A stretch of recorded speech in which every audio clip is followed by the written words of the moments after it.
فاتح پارٹی سے آتے ہی اپنی اسٹڈی میں چلا گیا، جبکہ اسرا گھر کے بیرونی پورچ میں کھڑی تھی، سینے پہ بازو لپیٹے وہ خاموشی سے ایڈم کو دیکھ رہی تھی جو تابداری سے بتا رہا تھا، چیتالیہ نے اپنی کار کی چابیاں دی ہیں، ان کے گھر ڈراپ کر آؤ اور سنو، آہستہ سے بولی، مگر فاتح کو بالکل پسند نہیں کہ اس کا باڈی مین دوسری امیر خواتین کا پالتو کتا بن جائے۔ اگر کوئی پوچھے تو کہنا تالیہ خود لے گئی تھی کار، تمہاری جاب کے 2 دن رہ گئے ہیں، فاتح سے ڈانٹ نہ کھاؤ تو اچھا ہے۔ میں خاموش رہوں گا میڈم۔ ایڈم نے سمجھداری سے سر تسلیم خم کیا تو اسرا نے ہاتھ سے برخاست ہونے کا اشارہ کیا۔ اوپر وان فاتح اپنی اسٹڈی میں بیٹھا لیپ ٹاپ پہ کچھ ٹائپ کر رہا تھا، کوٹ اتار چکا تھا اور آستینوں کے کف موڑ رکھے تھے، آنکھوں پہ اینک لگی تھی اور نظریں اسکرین پہ جمی ہوئی تھیں۔ موبائل بار بار بج رہا تھا جس کو وہ نظر انداز کر رہا تھا۔ بالآخر تنگ آ کر اس نے اٹھا لیا۔ دوستوں عزیزوں کے ایک ساتھ پیغامات آنا شروع ہو چکے تھے۔ اس نے چونک کے گھڑی دیکھی، 12 بج چکے تھے، نیا دن شروع ہو گیا تھا۔ آریانہ بنت فاتح کی یاد میں، خدا کرے آپ کی بیٹی جو آج کے روز 6 سال پہلے کھوئی تھی کسی اچھے گھرانے کو مل گئی ہو۔ آریانہ جہاں بھی ہو اللہ اسے خوش رکھے اور آپ سے دوبارہ ملا دے۔ وہ سب آریانہ کے نام کے پیغامات تھے، دعائیں، گڈ لک میسیجز۔ وہ اداس مسکراہٹ کے ساتھ پڑھتا گیا، چند ایک کو شکریہ لکھ کے بھیجا، پھر ایک دم دل ایسا اداس ہوا کہ اس نے اینک اتار دی اور ٹیک لگا لی، بازوؤں کا تکیہ بنا کے سر کے پیچھے رکھ لیا، مسکراتی غمزدہ نگاہیں سامنے دروازے پہ جمی تھی، سفید نکھرا سا دروازہ، جیسے سفید دودیا لباس ہو کسی پری جیسا۔ میرا کریڈٹ کارڈ۔ وہ دونوں ہال میں اوپر تک جاتی کرسیوں کے وسط میں بیٹھے تھے جب فاتح نے اسٹیج کو دیکھتے ہوئے ہتھیلی اس کی طرف پھیلائی، ساتھ بیٹھی آریانہ جھٹ سے کارڈ اس کے ہاتھ پہ رکھا، ہیئر بینڈ لگائے وہ خوش اور پرجوش نظر آتی تھی۔ ان کی نشستیں اندھیرے میں تھی، روشنی اسٹیج پر تھی جہاں ڈرامے کا ایکٹ جاری تھا، کردار اپنے اپنے مکالمے بول رہے تھے۔ ان میں سے تاشا آگا پودا کون ہے؟ اس نے آریانہ کی طرف جھک کر سرگوشی میں پوچھا، وہ جو ہتھیلیوں کے پیالے میں چہرہ رکھے دلچسپی سے اسٹیج پرفارمنس دیکھ رہی تھی، مداخلت پر بدمزہ ہوئی اور خفگی سے نگاہیں موڑی۔ آپ کو ابھی تک کہانی نہیں سمجھ آئی ڈیڈ؟ مجھے فکشن بور کرتا ہے بیٹا، اور بے بسی سے شانے اچکا کے بولا۔ آریانہ نے افسوس سے گہری سانس لی۔ جو لوگ جادوئی چیزوں پر یقین نہیں رکھتے ان کی زندگی میں کبھی جادو آتا ہی نہیں ہے ڈیڈ، یہ تم نے خود سے کہا۔ اگر آپ اسٹوریز پڑھتے تو آپ کو پتہ ہوتا کہ یہ کس نے کہا تھا، خفگی سے کہہ کر بتانے لگی۔ یہ ایک پلے ہے، شین پلے، اس میں ایک پری ہے، تاشا آگا پودا۔ وہ کالے کپڑوں والی؟ وہ اس کا گارڈ ہے ڈیڈ، اور اس کی مونچھیں بھی ہیں۔ تاشا سفید کپڑوں والی ہے۔ آریانہ روحانسی ہوئی۔ اچھا ٹھیک، آگے؟ بظاہر سمجھتے ہوئے اس نے اسٹیج پہ کھڑی لڑکی کو دیکھا جس کے لمبے سنہرے بالوں پہ تاج رکھا تھا اور سفید میکسی پاؤں تک آتی تھی۔ وہ گردن کڑائے کھڑی اپنے قدموں میں جھکے شخص کی بات نخوت سے سن رہی تھی۔ تاشا ایک رحم دل پری ہے جو دوسروں کی مدد کے لیے دنیا میں آئی ہے۔ مجھے تو یہ کوئی مغرور اور خشک عورت لگ رہی ہے، بورنگ پریٹی وومن۔ ابرو اٹھا کے تبصرہ کیا، پھر آریانہ کا چہرہ دیکھا تو سنبھلا۔ میں ویسے ہی ایک بات کر رہا تھا، مگر آریانہ مزید کہانی سنانے کے موڈ میں نہیں تھی۔ کہہ کر سامنے دیکھنے لگی۔ کوئی جدید طرز کی فیری ٹیل جس کو دکھانے وہ باپ کو اس کی سالگرہ کے دن کھینچ کے تھیٹر لائی تھی۔ آریانہ کی ناراضگی تھوڑی دیر برقرار رہی، پھر جیسے جیسے کہانی آگے بڑھی اس کی مسکراہٹ گہری ہوتی گئی۔ ایک موقع پہ اس نے جوش سے فاتح کی کلائی دبائی۔ تاشا کتنی پیاری ہے ڈیڈ، وہ اس گوری گلابی پھولے گالوں والی لڑکی سے نظریں ہی نہیں ہٹا پا رہی تھی۔ میں اس ہاتھ سے لکھتا ہوں بیٹے، اس نے کراہ کے ہاتھ پیچھے کھینچا۔ ڈیڈ مجھے تاشا کا آٹوگراف لینا ہے، جیسے ہی شو ختم ہوگا آپ مجھے اس کے پاس لے کر جائیں گے۔ فاتح نے بے اختیار جھرجھری لی۔ میں نے آج تک کسی کا آٹوگراف نہیں لیا، اس لیے خاموشی سے بیٹھو۔ اچھا فوٹو لینے دیں۔ وہ اپنی سیٹ پہ اوپر نیچے اچھلتی دبی آواز میں منت کر رہی تھی۔ اوپر نیچے بیٹھے لوگ گردنیں موڑ کے دیکھنے لگے۔ بیبی اگر تم یوں ہی بولتی رہو گی تو ان بیچاروں کے ڈائیلاگ مس کر دو گی۔ آریانہ چونکی، پھر فوراً سیدھی ہوئی اور سب بھول بھال کے سامنے دیکھنے لگی۔ پھر کتنے ہی دن وہ تاشا آگا پودا کی باتیں کرتی رہی۔ آریانہ یہ ماننے کو تیار نہ تھی کہ تاشا کوئی انسان تھی، اس کے نزدیک وہ کوئی پری تھی۔ آریانہ فیری ٹیلز میں رہنے والی پیاری سی ننھی بچی تھی جس کی خواہش تھی کہ وہ خود بھی فیری ٹیل کا کردار بن کے کتابوں میں چلی جائے۔ فاتح اس کو تاشا سے ملوانے نہیں لے کر گیا، اس بات پہ کتنے دن آریانہ نے اس سے ٹھیک سے بات نہیں کی۔ وہ ممبر پارلیمنٹ تھا، لوگ اس سے ہاتھ ملانے دیوانہ وار قطاروں میں کھڑے ہوتے تھے، وہ کسی عام سی اداکارہ کے پیچھے جاتا اپنی بیٹی کے ساتھ نان سینس۔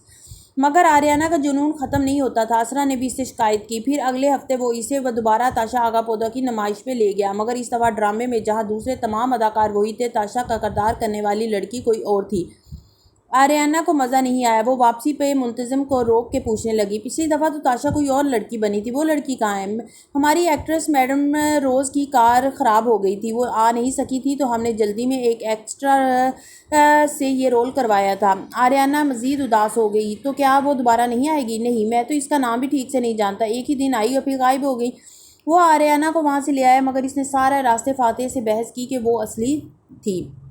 اوکے، مجھے کنونس کرو کہ وہ اصلی پری کس طرح تھی۔ کار ڈرائیو کرتے ہوئے فاتح نے کھلے دل سے پوچھا تو وہ جوش میں تیز تیز بولتی گئی کیونکہ وہ غائب ہو گئی، یعنی وہ اڑ گئی ہوگی، اور وہ اتنی پیاری تھی ڈیڈ کہ وہ کسی پریوں کی وادی سے آئی ہوئی ہی لگتی تھی، کسی کو اس کا نام تک معلوم نہیں۔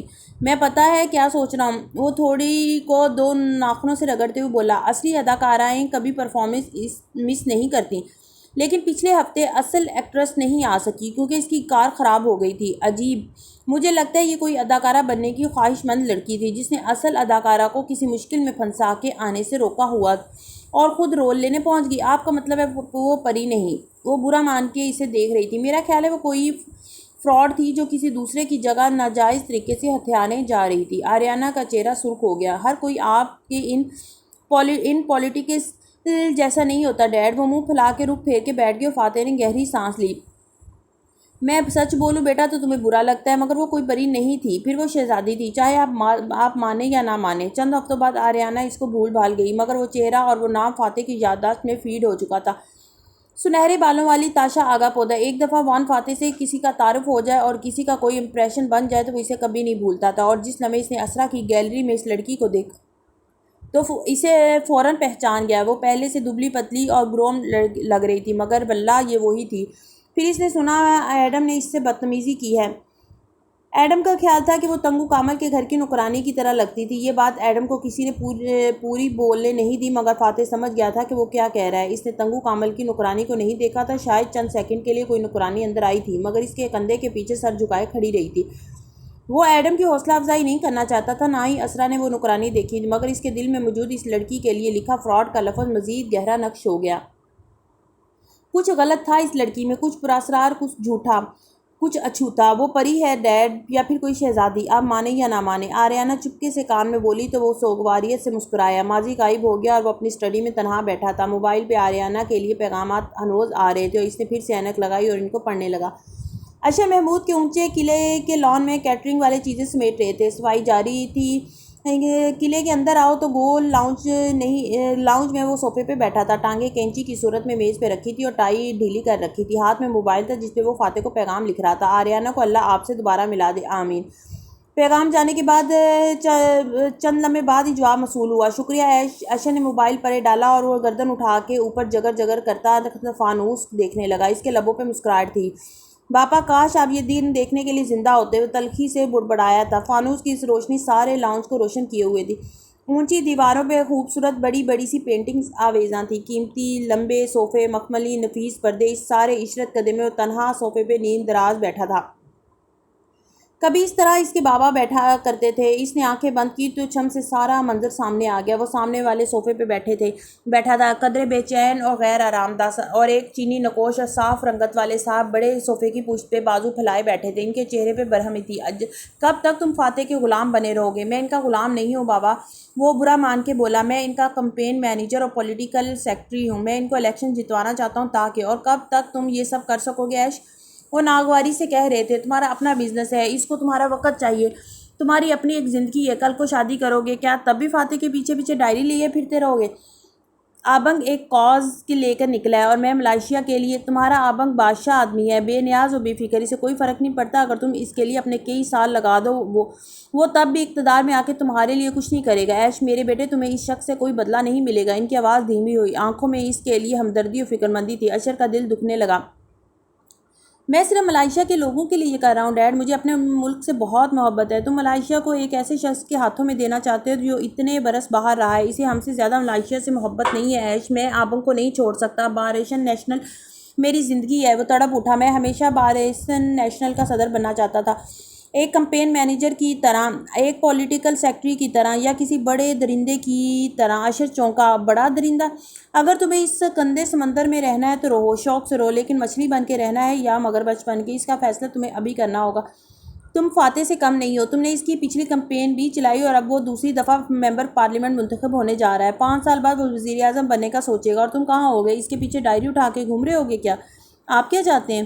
تم بھی اس دفعہ الیکشن لڑو، ممبر پارلیمنٹ منتخب ہو، پھر تم یہ نئے مواقع اور نئے رستے کھلیں گے۔ تم فاتح کی مدد کرتے رہو مگر اپنے لیے بھی رستے ہموار کرو۔ فاتح تمہیں کچھ نہیں دے گا، اس کو کل کو کوئی بہتر سیکرٹری مل گیا تو وہ 1 منٹ میں تمہیں نکال باہر کرے گا، لیکن اگر تم ممبر پارلیمنٹ بن جاؤ تو تمہیں کوئی آسانی سے نکال نہیں سکتا۔ وہ حیران رہ گیا، مجھے کون ووٹ دے گا؟ باپا نے ٹانگ سے ٹانگ ہٹائی اور آگے کو جھک کے بیٹھے۔ وان فاتح کو کس نے پچھلا الیکشن جتوایا تھا؟ تمہاری محنتیں اور اسرا نے سپورٹ کیا۔ اگر تم اس کے لیے یہ کر سکتے تو اپنے لیے کیا نہیں کر سکتے؟ فانوس ابھی تک جگر جگر کر رہا تھا، اس کی روشنی میں کھویا اشر شاید مزید ماضی میں رہتا، مگر اس کا موبائل بجنے لگا۔ چونک کے سیدھا ہوا اور موبائل اٹھایا۔ جی کاکا، میں فاتح کے لاکر سے فائل نکالنے جا رہی ہوں، وہ اسٹڈی میں ہے، اسے علم نہیں ہوگا، وہ دبی آواز میں کہہ رہی تھی۔ تم اسٹریٹ کے کارنر پہ آ جاؤ، میں فائل تمہیں دے دوں گی۔ میں خود نہیں آؤں گا، رملی کو بھیجوں گا۔ ٹھیک ہے، ہاں یہ بہتر رہے گا۔ اشر نے مسکرا کے فون بند کیا اور ٹی وی ریموٹ اٹھا کے بٹن دبایا۔ دیوار پر لگی جناتی اسکرین جل اٹھی۔ اشر نے چند چینل بدلے اور پھر ایک پہ ٹھہرا۔ اشر محمود کی نسل پرست چینی مخالف تنظیم سے وابستگی نے چینی حلقوں میں مایوسی اور بدظنی کی لہر پیدا کی ہے۔ اینکر آگے کو جھکے اور آواز کو سنگین بنا کے بتا رہی تھی۔ اشر کے لبوں پہ تلخ مسکراہٹ بکھر گئی۔ اس نے فون اٹھایا اور ٹویٹر کھولا۔ اس کے نام کے مخالف ٹرینڈ چل رہے تھے، لوگ اسے گالیاں نکال رہے تھے۔ وان فاتح، میں ہر چیز کے لیے تیار تھا، آپ نہیں تھے۔ چند دن بعد کاکا کی نیلامی پہ نقلی پینٹنگ کا اسکینڈل جہاں آپ کی کریڈیبلٹی تباہ کرے گا، وہیں مکان کے اصلی کاغذات کی گمشدگی آپ کو مالی دھچکا لگائے گی۔ موبائل کے بٹن دباتے ہوئے وہ بڑبڑا رہا تھا، مگر اس سے پہلے اپنے خلاف ہوئے سارے پراپیگنڈے کو میں ایک تصویر سے قتل کرنے جا رہا ہوں۔ اس ایک تصویر کی دھوم اور ہائپ میں ہر شے دب جائے گی۔ کسی خبر کو قتل کرنے کے لیے اس کی وضاحتیں دینا ضروری نہیں ہے، صرف اس سے زیادہ دلچسپ خبر لوگوں کو دینا ہوتا ہے۔ ایک بٹن دبایا اور تصویر ٹویٹ ہو گئی۔ مسکرا کے اشر نے فون پرے ڈال دیا۔ اس نے فاتح کا دیا دھچکا ہینڈل کر لیا تھا، کیا فاتح اس کا دیا دھچکا ہینڈل کر پائے گا؟ وان فاتح کی رہائش گاہ پر رات دھیرے دھیرے اتر رہی تھی۔ اسرا نے ٹرے اٹھاری، اسٹڈی کا دروازہ کھولا تو وہ ٹیک لگائے آنکھیں موبائل پہ جمائے کچھ ٹائپ کر رہا تھا۔ تمہاری بیڈ ٹائم چائے۔ زبردستی مسکراتی وہ قریب آئی اور میز پر کپ رکھا۔ کانچ میز کی سطح کے شیشے سے ٹکرایا تو خاموش فضا میں ارتعاش پیدا ہوا۔ ارتعاش اس کی انگلیوں میں بھی تھا، جیسے اس نے مٹھیاں باہم پھنسا کے چھپا لیا۔ وہ احتیاط سے فاتح کو دیکھ رہی تھی۔ جلدی سو جانا، زیادہ دیر کام نہ کرنا۔ اسے متوجہ نہ پا کر وہ بولی۔ وہ مسکرا کے میسیجز دیکھتا رہا۔ وہ چند لمحے کھڑی رہی، پھر مڑی۔ تھینک یو اسرا، امریکہ جانے کا خیال بدلنے کے لیے۔ اسرا کے لبوں پر سوگوار مسکراہٹ ابھری۔ گردن موڑ کے اسے دیکھا، وہ اب بھی موبائل پہ ٹائپ کر رہا تھا۔ جو تم چاہو فاتح، میں تمہارا ساتھ کبھی نہیں چھوڑوں گی۔ فاتح نے نظریں فون پہ جھکائے، مسکرا کے سر کو خم دیا۔ اسرا وہاں سے نکل آئی، اب اس کے قدم تیز تھے۔ لاؤنج میں آ کے ایک نظر سی سی ٹی وی کیمرے کو دیکھا، وہ بند کر چکی تھی۔ پھر تیزی سے فاتح کے کمرے میں آئی اور الماری کھولی، لاکر کا پاس ورڈ دبایا اور اندر کاغذات الٹ پلٹ کرنے لگی۔ ایک پورا فولڈر نکالا اور لاکر بند کر دیا۔ کچھ دیر بعد وہ سر پہ شال ڈالے، پیروں میں سینڈل پہنے گیٹ سے باہر نکل رہی تھی۔ رات کو 2 گارڈ ہی گیٹ پہ ہوتے تھے۔ میں واک پہ جا رہی ہوں۔ اکثر رات کو واک پہ نکل جاتی تھی۔ گارڈ نے صرف سر ہلایا۔ وہ فائل شال میں چھپائے سینے پہ بازو لپیٹے تیز تیز چلتی گئی۔ اگلی اسٹریٹ کے کونے پہ رملی کار میں موجود تھا۔ وہ فوراً باہر نکلا۔ اسرا نے شال سے فائل نکال کے اس کو دی اور کچھ کہے بغیر مڑ گئی۔ چند منٹ بعد وہ گھر میں واپس داخل ہو رہی تھی۔ اب جلدی آ گئی؟ گارڈ نے دروازہ بند کرتے ہوئے حیرت سے پوچھا۔ ہاں، شوگر لو ہو رہا تھا، اس نے پیشانی پہ ہاتھ رکھ کے فکر مندی سے کہا، مگر فاتح کو میری طبیعت کا مت بتانا، اس کے دوسرے مسئلے کم ہیں کیا؟ میں دوا لے لیتی ہوں۔ گارڈ نے سر تسلیم خم کیا اور وہ آگے بڑھ گئی۔ فاتح بے خبر ابھی تک اوپر اسٹڈی میں موبائل ہاتھ میں لیے سوگواریت بھری مسکراہٹ سے پیغامات کا جواب دے رہا تھا۔ ہارلم کے اونچے گھر کی بیرونی بتیاں روشن تھیں جب باہر سڑک پہ سپر لیکس کیپ آ کھڑی ہوئی۔ شوفر نے دروازہ کھولا تو تالیہ مراد نے اونچی سفید ہیل سڑک پہ رکھی اور نیچے اتری۔ کندھوں پہ قیمتی شال لیے وہ کلچ والے ہاتھ سے لمبی میکسی احتیاط سے اٹھائے ہوئے تھی۔ کانوں سے لٹکتے ہیرے رات کے اندھیرے میں دمک رہے تھے۔ کیوں آئے ہو؟ وہ درشتی سے بولی تو سامنے درخت کی اوٹ سے ہیولا سا نکلا۔ چند قدم آگے آیا تو اس کا چہرہ روشنی میں آیا۔ وہ استہزائیہ مسکراتا، شیو کھجاتا سمی تھا، کالا کوٹ، اندر سفید ٹی شرٹ اور گردن میں لٹکتی سنہری چین، بڑی شیو میں آگے چند سفید بال اور سیاہ موٹی آنکھوں سے جھلکتی خباثت۔ اپنے وظیفے کے بارے میں پوچھنے آیا ہوں۔ تالیہ کی آنکھوں میں سرخی در آئی۔ میں تمہیں نہیں جانتی، میرے پاس نکاح کی ویڈیوز بھی موجود ہیں، دیکھنا چاہو گی؟ مجھے نہیں معلوم تم کیا کہہ رہے ہو اور کیوں میرے پیچھے پڑے ہو۔ وہ اکتائی ہوئی آواز میں بولی اور واپس گھوم گئی۔ کل پھر آؤں گا اور جو تمہارے خواب ہیں اشر کی فیملی بننے کے، جیسا کہ اس نے ٹویٹ کیا ہے، وہ صرف تب پورے ہو سکتے ہیں جب میں اپنا منہ بند رکھوں۔ اس نے گیٹ کھولا، اندر داخل ہوئی، دروازہ بند کرنے مڑی تو سمیع نے آگے بڑھ کے دروازے کو پکڑ لیا۔ تالیہ نے غصیلی نگاہ اٹھا کے اسے دیکھا۔ جس طرح بھی کمائی ہے تم نے دولت، اس میں میرا بھی حق ہے، اس لیے جتنی جلدی ہو سکے میرے وظیفے کی پہلی قسط تیار کر لو، جس میں 5 صفر آتے ہوں، تاکہ میں تمہاری اوقات اس اعلیٰ خاندان کے سامنے صفر نہ کروں۔ کہتے ہوئے کوٹ کو بیلٹ کے قریب سے ہٹایا تو ایک پستول جھلکا۔ تالیہ نے جھٹکے سے گیٹ اپنی طرف کھینچا تو اس نے ہاتھ ہٹا لیا۔ کل آؤں گا اور پیسے لیے بغیر نہیں جاؤں گا، وہ پیچھے ہٹتے ہوئے دھون سے بولا۔ اور تم نے ایڈم کی نوکری نہیں چھڑوائی؟ چند منٹ بعد وہ اندر لاؤنج میں داتن کے سامنے بیٹھی تھی، خاموش، سنجیدہ، گھٹنے کٹھے کر کے سوچ میں ڈوبی۔ ایڈم دشمن نہیں ہے، وہ ایک اچھا انسان ہے، اور میں جتنی بری سہی ایک اچھے انسان کے ساتھ یہ نہیں کر سکتی۔ میں امیر لوگوں اور میوزیمز سے چوری کرتی ہوں، غریبوں کے خواب نہیں چراتی، مگر ان طاقتور لوگوں کے سامنے اتنی زبان چلانے کی کیا ضرورت تھی؟ داتن خفا ہوئی۔ وہ ایڈم پہ ہنس رہے تھے، مجھے اچھا نہیں لگا۔ وہ ایڈم تمہاری جاسوسی کرتا پھر رہا ہے، تمہارا کسی بھی پل پول کھولنے والا ہے، تمہیں اس نیکی کی قیمت چکانی ہوگی۔ ڈونٹ وری، تالیہ کے پاس ہمیشہ پلان ہوتا ہے۔ تم بتاؤ یہ اشر نے کیا ٹویٹ کیا ہے؟ ابھی کسی نے مجھے بتایا ہے، اس نے سمیع کا ذکر نہیں کیا تاکہ داتن پریشان نہ ہو۔ تم نے نہیں دیکھا؟ ساری دنیا نے دیکھ لیا۔ میں کہتی تھی نا یہ اشر کسی اور چکر میں ہے، کہہ کے داتن نے موبائل پہ بٹن دبائے اور اسکرین سامنے کی۔ فیملی یونین لکھ کے اس نے ایک تصویر پوسٹ کی تھی، کھانا کھاتے وقت کی سیلفی جو اشر نے لی تھی، اور فریم میں 4 لوگ نظر آ رہے تھے، اشر، اسرا، فاتحہ اور تالیہ۔ سرخ لباس میں مسکراتی ہوئی خوبصورت تالیہ جو نیچے کمنٹس کا مرکز تھی۔ یا اللہ، اس نے میرا چہرہ مشہور کر دیا، اس نے پیشانی چھوئی۔ ہمارے بہت سے جاننے والے یہ دیکھیں گے تالیہ، یہ سب غلط ہو رہا ہے، میں سب کو سنبھال لوں گی، بے فکر ہو، ویسے بھی یہ میری آخری واردات ہے۔ لوگ کہہ رہے ہیں کہ یہ اشر محمود کی منگیتر ہے اور وہ تردید نہیں کر رہا۔ داتن نے اسے تصویر کی سنگینی کا احساس دلانا چاہا۔ تصویر وائرل ہو گئی ہے اور صبح سے جیسے چینیوں نے بندوق کی زد میں رکھا ہوا تھا، اب سارا ملک اس کا میکا بنا بیٹھا ہے۔ تالیہ کو بے ساختہ ہنسی آ گئی۔ وہ مجھے پسند نہیں کرتا داتن، وہ خبروں میں رہنے کے لیے مجھے استعمال کرنا چاہتا ہے، میں بھی بدلہ لے آئی ہوں۔ پرس کھول کے بٹن کیمرہ نکال کے دکھایا۔ یہ وائی فائی سے جڑا نہیں تھا، سو اس پہ جو بھی فوٹیج فاتح کے سیکرٹری نے بنائی وہ اب میرے پاس ہے۔ داتن نے اسے گھورا۔ تم اتنی بے فکر کیوں اشر کی طرف سے؟ کہیں تم اسے پسند تو نہیں؟ کموٹی مرغی، کان کھول کے سنو، اشر محمود اگر سمیع کا باس ہے تو وہ ان منی لانڈررز کا سربراہ ہے جنہوں نے مجھے ایئرپورٹ پہ رلنے کے لیے چھوڑ دیا تھا۔ میں اس کو کبھی پسند نہیں کر سکتی، تیزی سے کہہ کے پرس سے کارڈ نکالا اور اس کی طرف بڑھایا۔ تمہارے پاس نیچے میرے لاکر روم میں تمام مشینیں موجود ہیں نا، پرنٹنگ وغیرہ کی؟ ہاں۔ داتن نے الجھ کے اس کے کارڈ کو دیکھا جو پولیس آئی ڈی تھی اور اس پہ ساشا کمال لکھا تھا۔ ساشا کو تاشا کرو ابھی اسی وقت۔ تاشا، وہ جو فاتح تمہیں کہتا ہے؟ ہاں یاد ہے وہ مجھے، پلے تاشا آغا پودا، جس میں نے حصہ لیا تھا اور ڈائریکٹر کے لاکر سے بانڈز چرا کے نقلی رکھ دیے تھے۔ وہ آریانہ کے ساتھ اس پلے کو دیکھنے تھیٹر گیا تھا، اس لیے اس نے مجھے پہچان لیا۔ وہ تالیہ، اس کو شک تو نہیں ہوا کہ تم فراڈ ہو؟ بہت سی امیر لڑکیاں تھیٹر میں شوکیا اداکاری کرتی ہیں، پوچھے گا تو کہہ دوں گی شوکیا کام کیا تھا، مگر کچھ نہیں، کیونکہ میں اس چیز کا فائدہ اٹھانے جا رہی ہوں۔ تالیہ کے پاس ہمیشہ پلان ہوتا ہے۔ مسکرا کے وہ اٹھی، شال کندھوں کے گرد لپیٹے وہ دروازے کی طرف بڑھ گئی۔ تقریباً پونے گھنٹے بعد وہ اپنے باغیچے کے بینچ پہ ٹانگ جمائے بیٹھی نظر آ رہی تھی۔ کارڈ اس کی گود میں رکھا تھا، ہرنی جیسی آنکھیں باہر سڑک پہ جمی تھی جو گیٹ کے جنگلے سے صاف دکھائی دیتا تھا۔ ایڈم اس کی کار سیدھی اندر لے آیا کیونکہ گیٹ کھلا تھا، پھر اتر کے اس کے سامنے آیا، ادب سے چابی بڑھائی۔ تالیہ، آپ کی کار۔ بیٹھو ایڈم، شہزادی کے سے انداز میں اشارہ کیا۔ وہ متذبذب سے بینچ کے پلے کنارے پہ بیٹھ گیا، آگے کو ہوئے۔ تم مجھے کوئی قاتل، چور یا جاسوس سمجھتے ہو، ہے نا؟ وہ کوہنی بینچ کی پشت پہ جمائے اس کی طرف گھوم کے بیٹھی، وہ مسکرا کے گویا ہوئی۔ میں نے آپ کو ایک گھر میں نوکرانی بن کے کام کرتے دیکھا، مجھے اور کیا سمجھنا چاہیے؟ میں تمہارا قصور نہیں ہے، بہرحال میں انڈر پولیس آفیسر ہوں اور مجھے اروان فاتح کی حفاظت کا ٹاسک دیا گیا ہے۔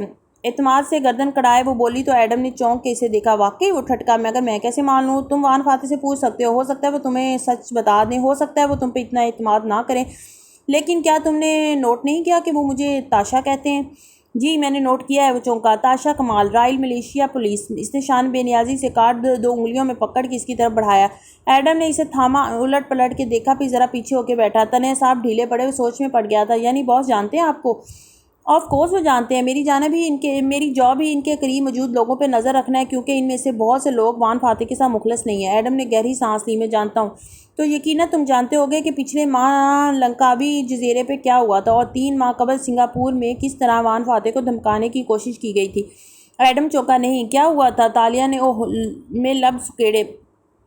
اگر وان فاتح نے تمہیں نہیں بتایا تو اس کا مطلب ہے کہ وہ تم پر بھروسہ نہیں کرتے، یعنی تم ان کے لیے ایک عارضی ملازم ہے جس کو وہ فارغ ہو جانے کے بعد مس بھی نہیں کریں گے۔ ایڈم کے چہرے پہ اداسی اتری، لمحے بھر کو چپ ہو گیا۔ پھر آپ مجھ پہ بھروسہ کیوں کر رہی ہیں؟ دو وجوہات ہیں۔ میں نہیں چاہتی کہ تم گھر والوں کے سامنے میرا کور بلو کرو، میری تو یہ نوکری ہے، میں کسی دوسرے ٹاک پر لگا دی جاؤں گی، لیکن وان فاتح کے دشمن چوکنے ہو جائیں گے۔ اور دوسری وجہ میں چاہتی ہوں تم میری مدد کرو، اشرف محمود فاتح صاحب کے خلاف جو اقدامات کرنے جا رہا ہے ان کو روکنے میں میرا ساتھ دو، اور میں ڈپارٹمنٹ سے تمہیں اس کام کا پے چیک دلوا دوں گی۔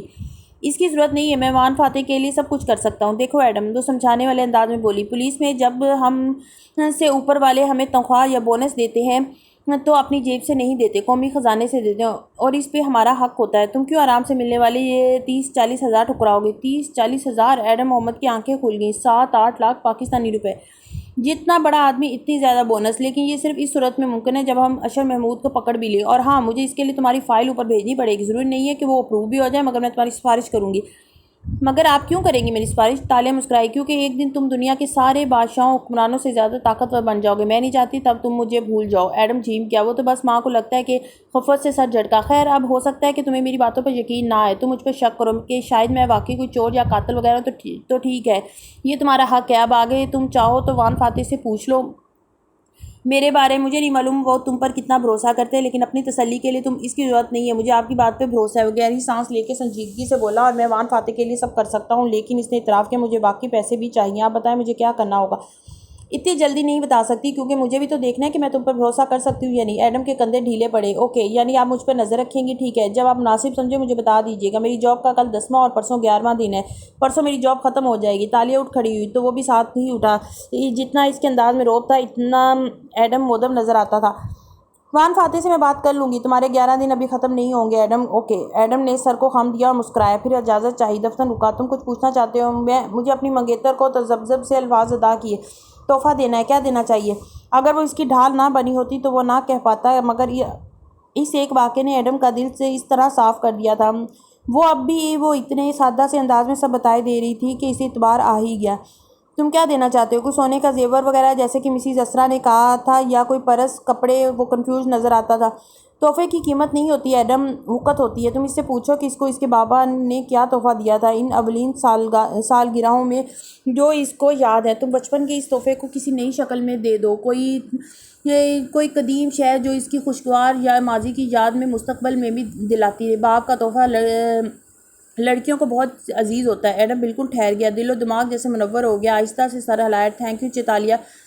اس کے جانے کے بعد وہ اندر آئی تو داتن لاؤنج میں بیٹھی تھی، تو نظروں سے گھورتی۔ اس کہانی کا کیا مقصد تھا؟ وقت حاصل کرنا، وہ سنجیدگی سے کہتی آگے آئی اور کانوں سے ایئرنگ اتارنے لگی۔ بہت سے اسپیشل فورس اہلکاروں کو اسی طرح سیاستدانوں کی حفاظت پہ مامور کیا جاتا ہے۔ کہانی ٹھوس تھی۔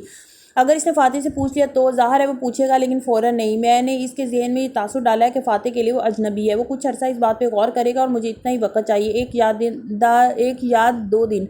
تب تک میں سکہ تلاش کر چکی ہوں گی، اس کے بعد میں جانوں میرا خزانہ۔ اب وہ جھک کے جوتے اتار رہی تھی۔ کوئی خزانہ نہیں ہے تالیہ، وہ داتن نے دکھ اور ہمدردی سے کہا۔ خزانہ ہے داتن، اور وہ ہمارا ہے، صرف ہمارا، وہ تیزی سے بولی جیسے خود کو بھی یقین دلایا۔ داتن خاموش ہو گئی، باہر پھیلی رات کی طرح۔